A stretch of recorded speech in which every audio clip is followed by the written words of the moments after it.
시원한 고민 상담이라고 들었습니다. 저희 서초 구민들께도 이 기회를 좀 제공해 드리고 또 기회를 주시면 좋을 것 같아서 저희가 미리 사전에 고민 상담도 받고요. 또 입장하실 때 포스트잇으로 고민 상담을 또 진행을 했습니다. 한번 같이 들어보는 시간 마련해 보도록 하겠습니다. 제가 사전으로 받은 고민 상담 중에서 몇 가지는 좀 미리 전달 드렸었는데요. 혹시 그 중에서 되게 좀 흥미롭거나 또 이분한테는 정말 고민이 너무 마음속에 답답하겠다. 내가 꼭 한번 답변을 줘야겠다. 이런 고민이 있으셨을지 궁금합니다. 저는 이제 뭐 다른 내용들도 이제 당연히 그분들한테는 큰 고민이니까 다른 내용들도 이제 저는 이제 되게 이렇게 관심이 가고 했는데 특히 관심이 간 거는 그 여성분이었어요. 여성분인데 이제 본인은 교회를 열심히 다니는데 이제 본인이 결혼해야 되는 분이 이제 남자가 성당 다니는 거죠. 근데 이제 아무래도 교회를 다니다 보니까 이제 본인은 제사를 지낼 일이 없는데 이제 우리 집이랑 결혼을 하게 되면 제사를 지내야 된다. 근데 천주교는 이제 교회는 아예 제사도 안 됩니다. 근데 천주교는 제사는 지내도 되거든요. 그리고 절도 해도 돼요. 천주교는. 근데 이제 단 신조나 위패를 놓고 하면 안 됩니다. 그래서 이제 원래 기본 원칙은 그렇고요. 요즘에 이제 많은 천주교 신자들은 좀 이렇게 표현하면 그렇지만 귀찮잖아요. 제사 지내는 게 힘들고. 그래서 요즘에는 그냥 이게 연미사, 위령미사로 대체하고 그러는데 어쨌든 그분의 질문은 본인은 제사를 지내본 적도 없고, 절 해본 적도 없는데 결혼을 하면 제사도 지내고 절도 해야 된다고 하는데 고민이다. 그러니까 그게 그냥 고민이 아니라 결혼을 해야 되는가 말아야 되는가 고민이었다라고 어떤 분이 올려주셨는데 이제 그게 이제 아무래도 천주교랑 관련되어 있는 부분이니까 그래서 저는 이제 그분한테 답변 드리고 싶은 거는 제가 지금 말씀드린 것처럼 제사를 꼭 지내야 되는 건 아니다. 천주교에서. 그렇다고 해서 뭐 제사를 안 지낸다고 해서 조상에 대한 예의가 없는 것도 아니다. 그래서 뭐 그분이 어떤 미사에 대한 거부감이 없으시다면 이제 요즘 트렌드로는 이제 꼭 집에서 제사를 안 지내셔도 성당에서 다 함께 이제 위령미사 하는 게 있으니 위령미사 참석하시는 것까지는 만약에 본인이 나한테 뭘 하라는 게 아니니까. 왜냐면 제사는 내가 절을 해야 되잖아요.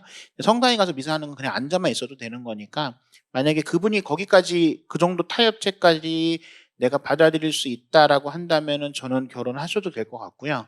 만약에 나는 미사하는 것도 좀 어렵다라고 한다면은 제 생각에는 좀 결혼을 좀 고민을 해봐야 되지 않을까. 그래서 왜냐하면 그 사연에서는 그 제사 얘기만 나오거든요.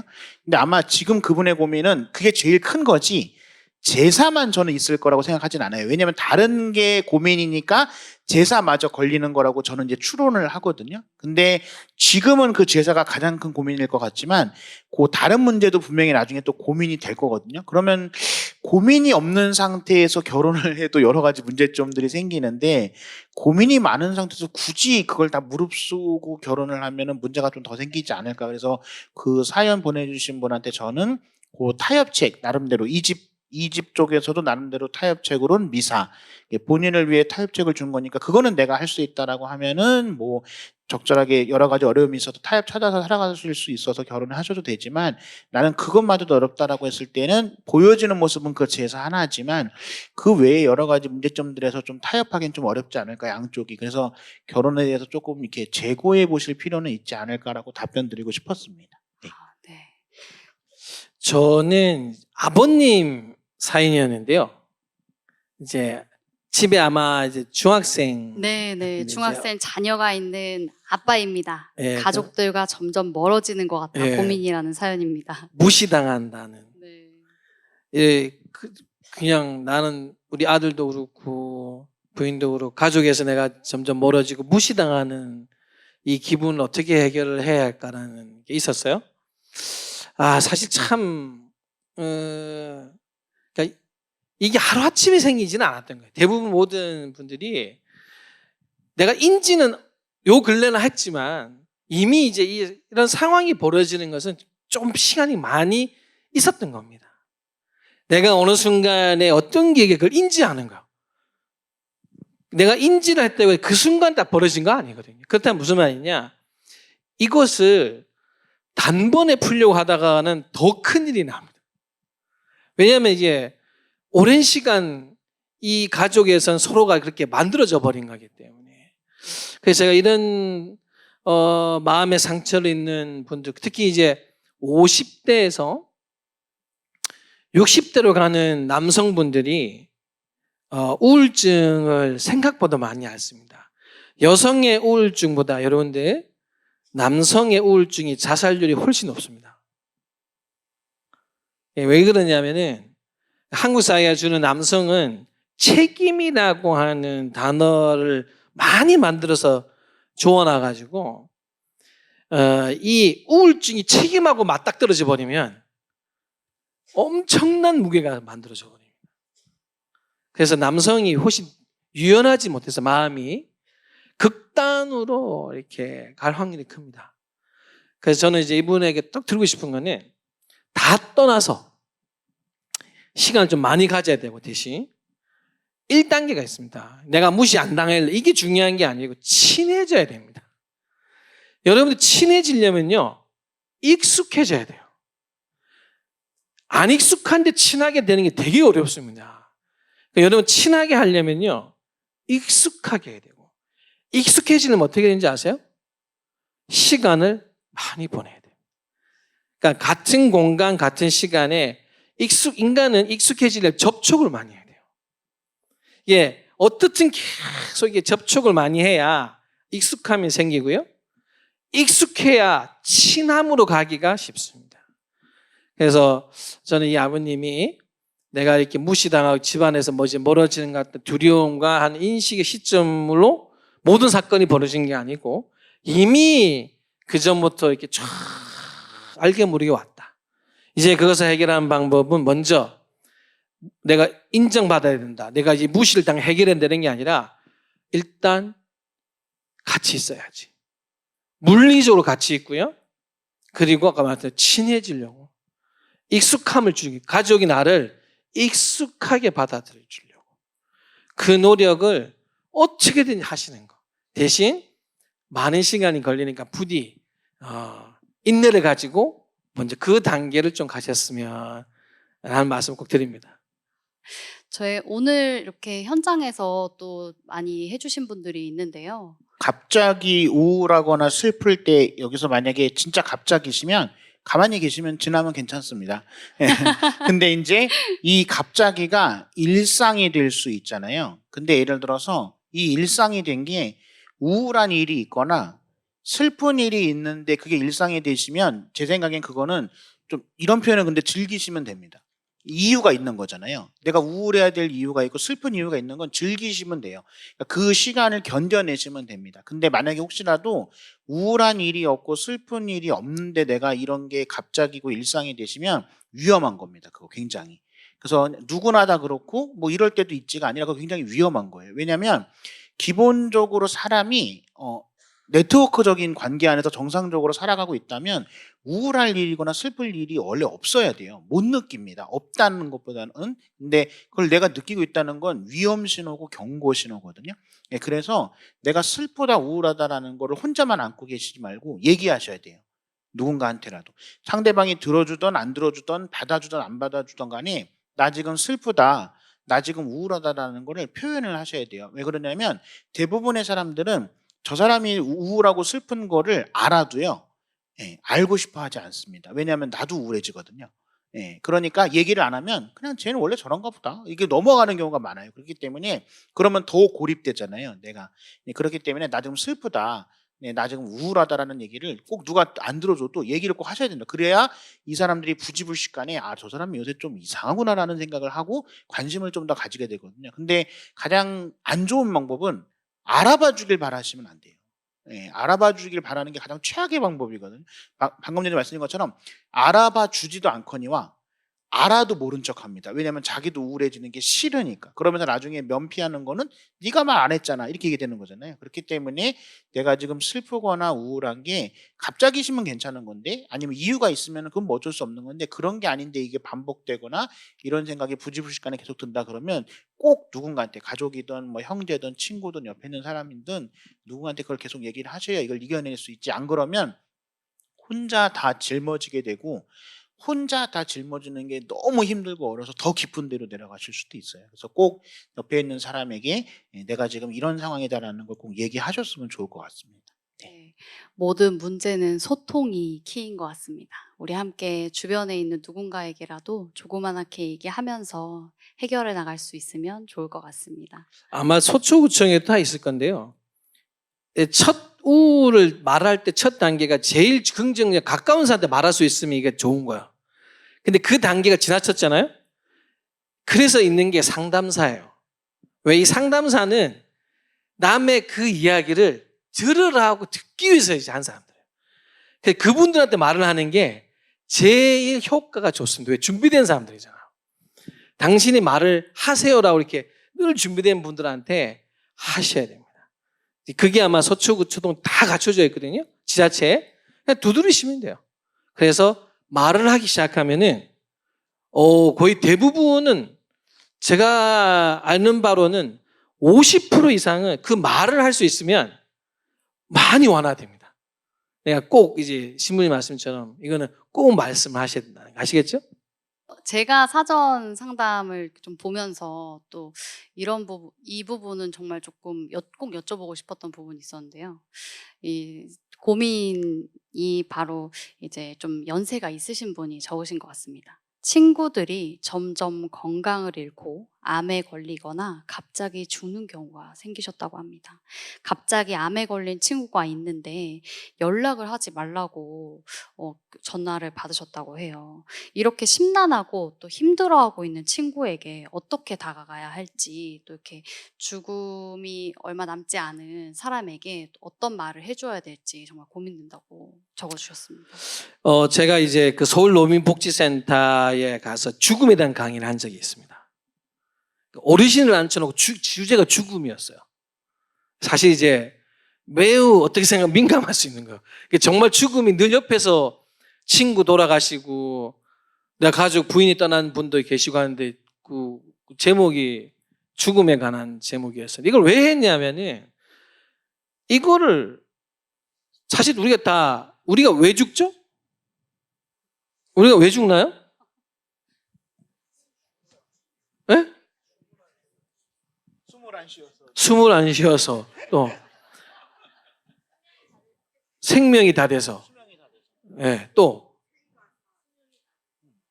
수명이 다 돼서 태어나면 죽습니다.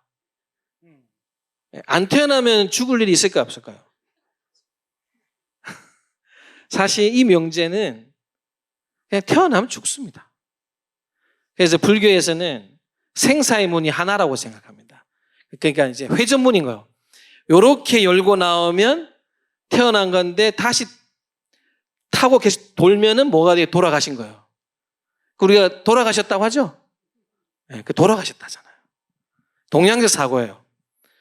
태어났으니까 다시 가는 거예요. 태어나면 돌아가야 되는 거예요, 이게.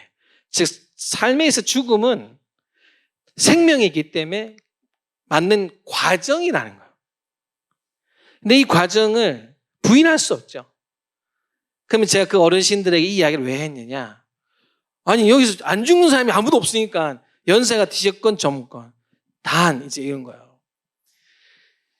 이 죽음을 제가 이제 왜 이 죽음의 강의를 어르신들한테 하냐면 생각보다 준비가 안 돼 있다는 거예요.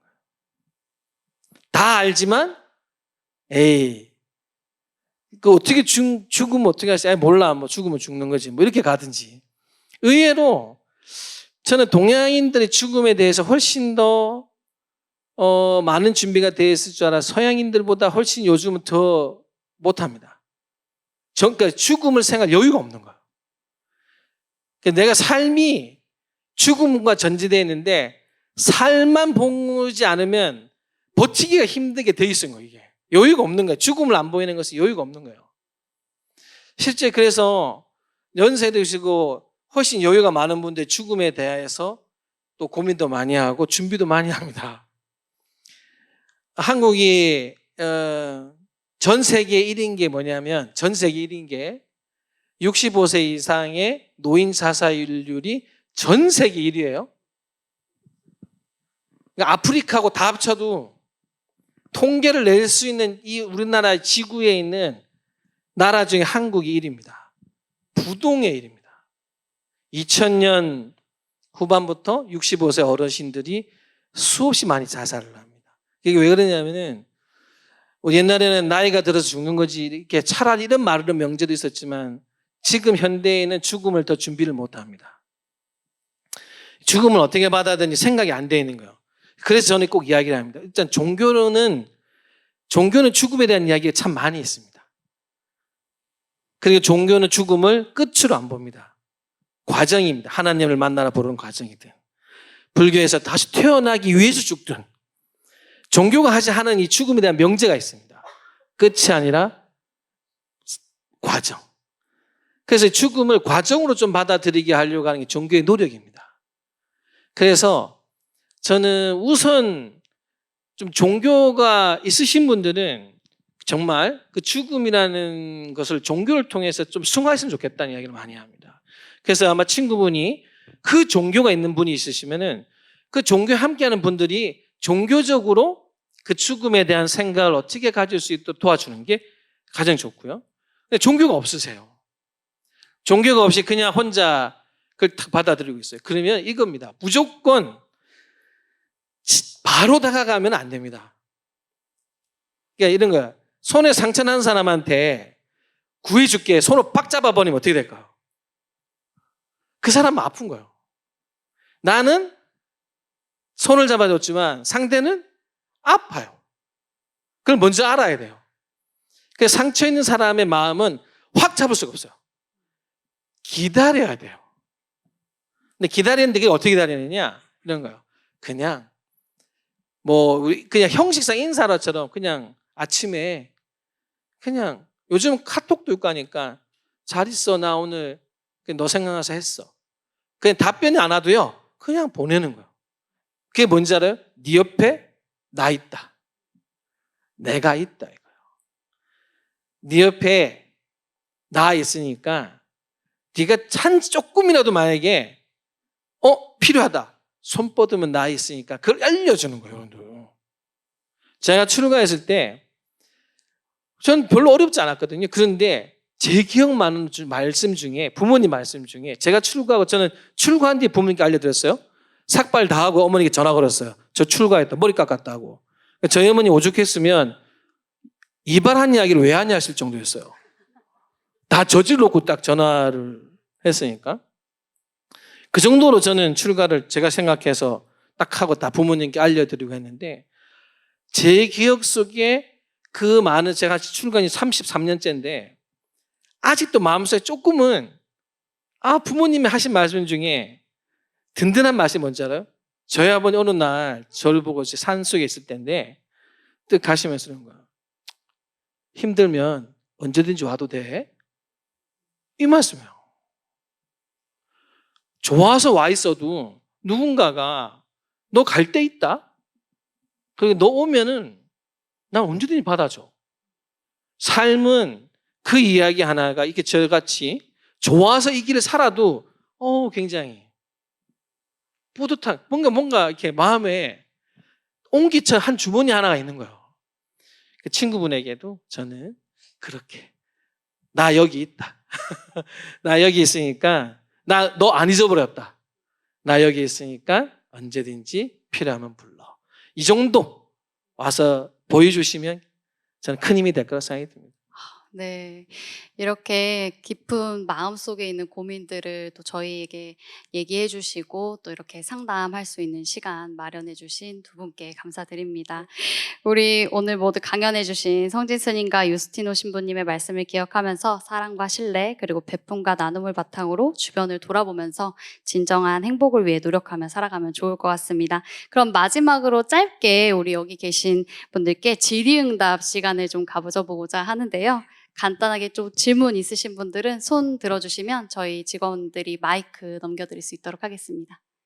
질문하고 싶은 건 너무 많지만 가장 궁금한 아까 말씀 듣다가 가장 궁금한 게 있어서 꼭 드리고 싶은데 그 아까 너는 누구냐라는 그 질문에 대해서 답을 찾고 싶다고 하셨잖아요.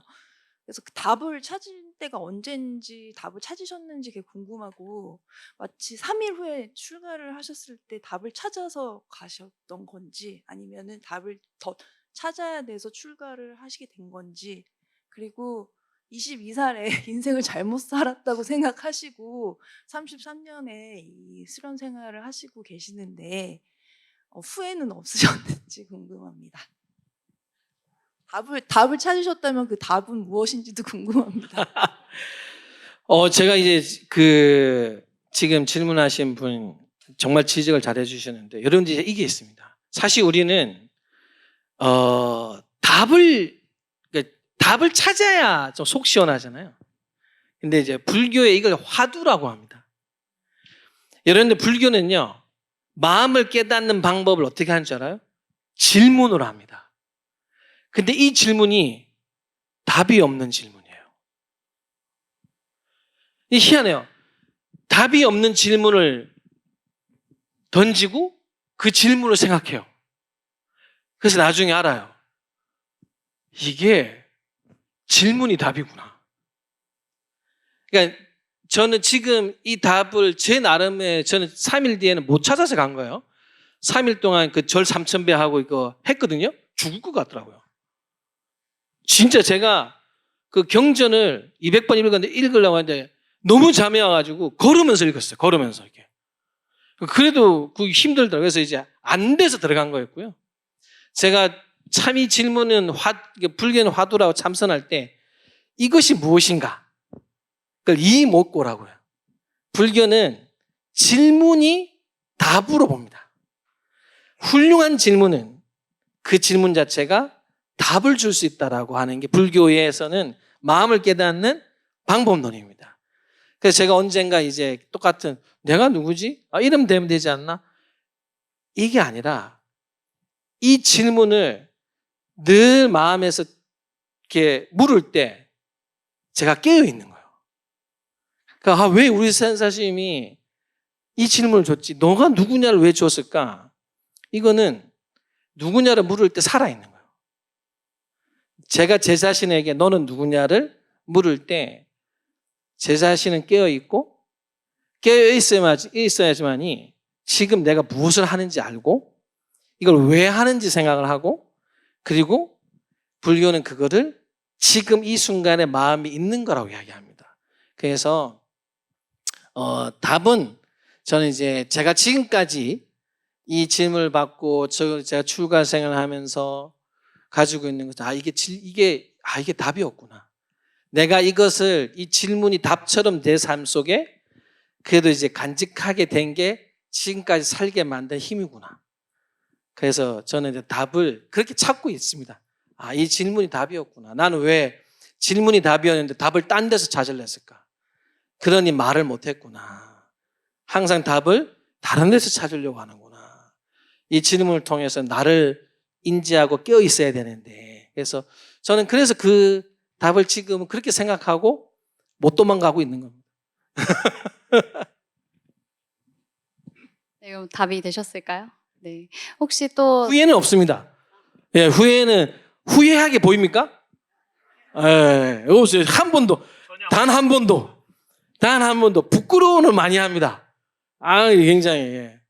출가에서 제일 좋은 게 부끄러워해서 좋습니다. 예, 왜냐하면 인간이 조금만 잘나면 사실 부끄러워하기 쉽지 않거든요. 그런데 이제 이게 하나님이나 부처님의 기준을 너무 높이 삼으셔가지고 안 부끄러워할 수가 없어요. 아무리 내가 잘 살았다 생각해도 돌았으면 매우 부끄럽습니다.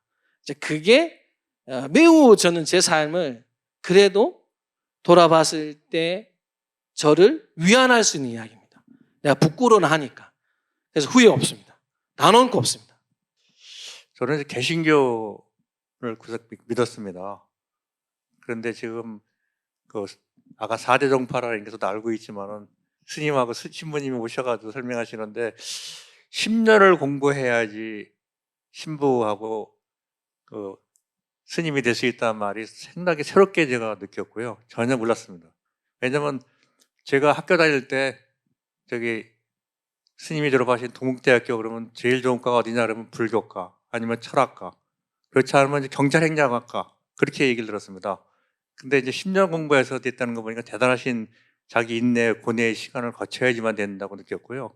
그러면 저희가 흔히들 공부했을 때는 10년을 공부하면 이제 박사학위를 받는 게 목표인데, 스님하고 그다음에 이렇게 여기 신부님한테는 이제 그런 직제가 없으니까, 저도 직제가 있다고 들었어요. 신부는 뭐 이렇게 돌아가신 저 김수환 추기경을 굉장히 존경하시는 분 중에 한 분인데, 그래서 그 점이 약간 이제 궁금해서, 나머지 저도 이제 앞으로 얼마나 생이 남았는지 모르겠습니다만, 남은 생을 갖다가 아까 말씀대로 좀 즐겁고 행복하게, 뭐 돌아가시는 날이 언제인지 모르지만은 건강하게 살았으면 좋겠다 하는 생각이 들어가고, 두 분 오늘 말씀을 들으면서 그 한 가지 제가 깨달은 점이 있다면, 내가 남아있는 생을 어떻게 살아야 되느냐 굉장히 궁금합니다. 왜냐면 제가 은퇴했기 때문에 시간이 많고, 그래서 그저 봉사만 한번 사는 게 즐거운 생활이냐, 그렇지 않다고 보고 있고, 또 남을 위해서 내가 뭘 하고 살면은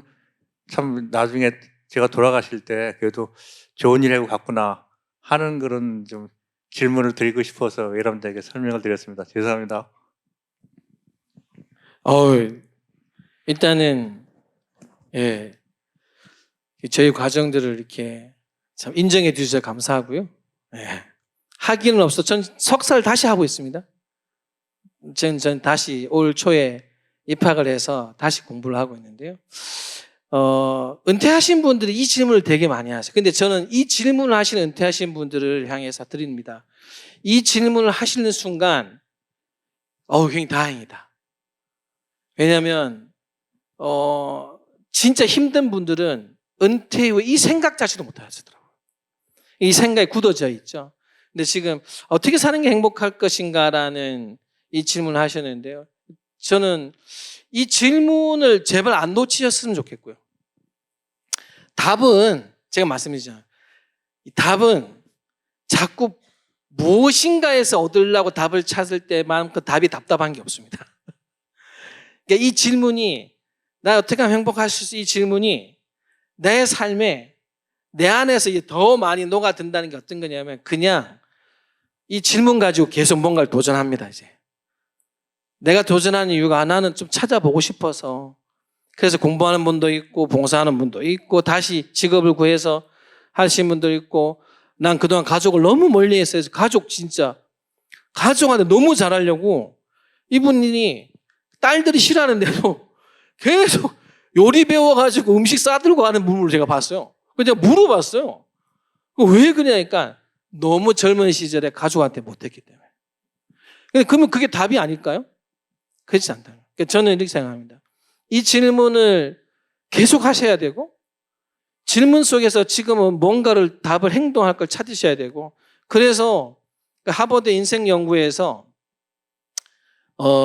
인간일 78년 동안 사람을 따라다니면서 400명을 따라다니면서 어떻게 하면 행복할 수 있을까의 답을 단 5가지 내놨거든요. 78년 동안 따라다니는 거예요. 연구를 하는 거예요. 400명을 이렇게 쭉. 그래서 이렇게 스스로도 행복하다, 그리고 우리가 봐도 행복해 보이는 사람들은 어떻게 살았나를 봤을 때 답이 가장 첫 번째가 그거였습니다. 고통에 대한 성숙한 자세. 무슨 말이냐? 좋을 때 말고요, 어려울 때 이 사람이 얼마나 성숙하게 자신에게 이야기하는가. 어려움이 왔을 때 얼마나 성숙하고 스스로에게 대응하고 자기 삶을 만들어가는가에 의해서 가장 행복이 좌우된다라고 하버드에서 이야기했어요. 근데 이제 불교에서는 고통을 잘 알아야 삶을 바르게 간다, 이런 말이 있습니다. 고를 먼저 알아야 돼. 네가 고통하는 게, 고통이 진짜 뭔지 알아? 저는 우리 인퇴하신 분이 나의 고민을 말씀하신 거예요. 나는 행복해지고 싶어요. 제가 40대에 50대 어머니들에게 고민이 뭐예요? 물으면 무슨 대답하는 줄 아세요? 아들이 게임을 너무 많이 해요. 여러분 가만 들어봐요. 아들이 게임을 많이 하는 게 엄마의 고민인 게, 엄마의 고민이 맞을까요, 아닐까요? 여러분. 자, 그럼 또 질문. 그거는 그거 말고 엄마 고민, 어머니 고민, 남편이 요즘 술을 너무 많이 먹어요. 뭐 그러니까 그거 말고 또 어머니 고민이 뭐예요? 한참 고민하다 다이어트 해야 되는데, 그게 어머니 고민이 돼야 된다고 제가 이야기해요. 쉽게 말하면 무슨 말이에요? 자기 고민이 뭔지는 몰라요. 다이어트는 자기 고민 맞아요. 아들이 공부하는 건 자기 고민이 되면요, 영원히 헤어날 수 없습니다. 그걸 고민을 가져오면 안 되는 거예요, 원래. 우리 은퇴하신 어르신께서 나는 어떻게 하면 좀 행복하게 살고 싶어? 이렇게 물으면 자기 고민이 되는 거예요. 건강한 고민.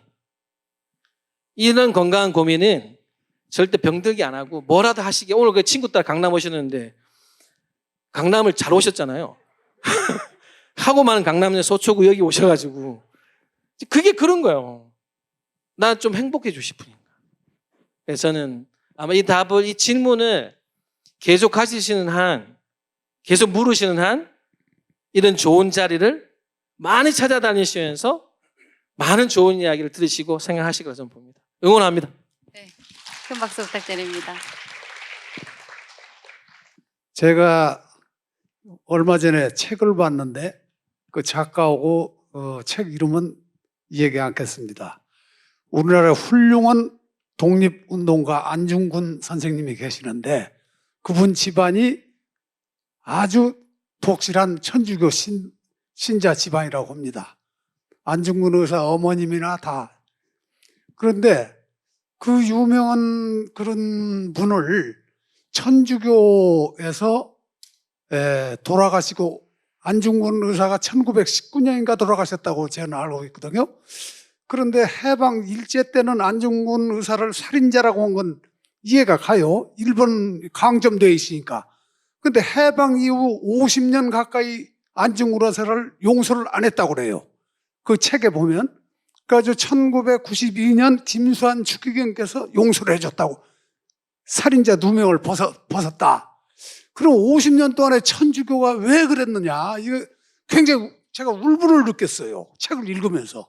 여기에 대해서 한번 신부님께서 왜 그런 과정이 있었는지 말씀 한번 해주셨으면 감사하겠습니다. 네, 아주 짧게 말씀드릴게요. 그 천주교는 중앙집권 체제잖아요. 그죠? 그래서 각 나라마다 교황 대사가 있어요. 그 교황 대사는 무슨 역할을 하냐면 그 나라에서 교황님을 대리하는 거거든요. 그러니까 1910년 이전에는 조선은 독립국가였지만 조선이 그렇게 신자 수가 많지 않았기 때문에 중국에 있는 교황 대사가 조선도 담당을 했었어요. 그러니까 어쨌든 우리가 무슨 의견을 낼 때 중국을 통해서 우리 의사를 교황청에 반영할 수 있었거든요. 근데 1910년 이후가 되면서 조선교회는 일본 교회 밑으로 들어가게 됩니다. 그러니까 그건 어쨌든 나라가 뭐 강제적이었냐 자발적이냐 상관없이, 그러니까 당연히 말씀하신 대로 45년까지는 우리에게 발언권이 없어요. 왜냐하면은 중국은 때에 따라서는 조선에 대해서 발언권을 줄 수 있지만 일본은 아예 줄 생각이 없으니까, 그러니까 발언권이 없었고요. 그 아시다시피 45년 이후부터 거의 1992년도까지는 우리나라가 되게 격동의 세월을 살아왔잖아요. 그러니까 우선순위에서 밀린 거예요. 그러니까 안중근이 아주 나쁜 사람이기 때문에, 살인자이기 때문에 뭐 금기시한다는 게 아니라 하도 우리 사회에 다사다난한 일들이 많으니 그 다사다난한 일들에게 우선순위에서 밀리게 된 거고요. 92년 즈음 되면서부터 우선순위가 이제 올라가게 된 겁니다. 이제 좀 나쁘게 얘기하면 먹고 살만해지고 민주화도 되고 이러니까 그동안에 우리가 못했던 게 뭐가 있을까라고 해서 이제 말씀하신 대로 김수환 추기경님이 공식적으로 안중근은 정당 방위에 의한 독립운동 가다가 된 거고요. 그래서 현재 천주교에서는 안중근 의사를 죽었을 때 최고의 영광은 성인이거든요.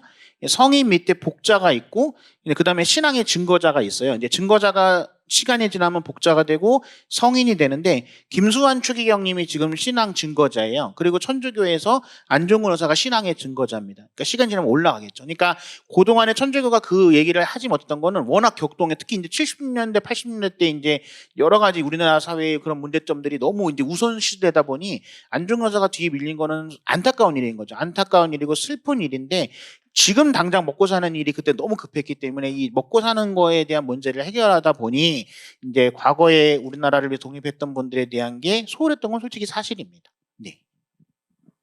답이 되셨을까요? 네. 네, 그럼 오늘 정말 이렇게 많은 이야기 들려주시고 와주신 우리 두 분께 큰 박수 드리면서 마무리하도록 하겠습니다. 감사드립니다. 네.